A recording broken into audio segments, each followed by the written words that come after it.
Hello guys, तर माझा होता आज डे ऑफ आणि डे ऑफ म्हणजे अगदी निवांत असतं. निवांत कामं आवरले जातात माझ्यासाठी, तर दिवसभर चालूच असतं. बट आधी सकाळी मला नाश्ता करायचा होता, जो या दिवशी आपल्याला निवांत बसून करता येतो.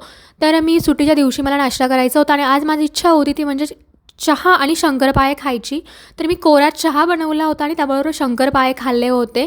तसं मी काही चहा घेत नाही, बट कधीतरी आवडतं.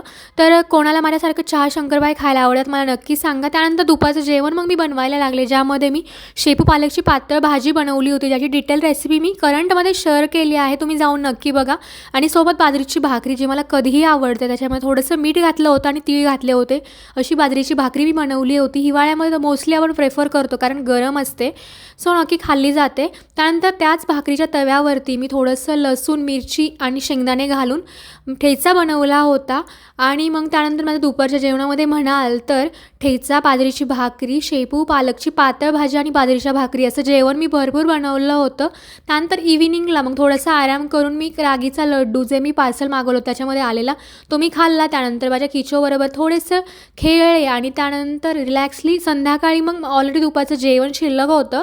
सो जे आपण चिवडा होता दिवाळीचा माझा, त्याच्यामध्ये थोडीशी शेव मिक्स केली, टोमॅटो, कांदा, काकडी, वरतून लिंबू पिळलं आणि भेळ मी बनवली होती. आणि असं माझं जेवण झालेलं. तर ऑफ डे माझा फूडबरोबर असा छानसा गेला. मी तर ऑब्व्हियसली फूडी आहे. सो माझा छोटासा फूड सेगमेंट कसा वाटला मला सांगायला विसरू नका. तुम्ही पण छान छान हेल्दी खा, खूप सारी काळजी घ्या आणि माझे ब्लॉग बघत राहा. बाय.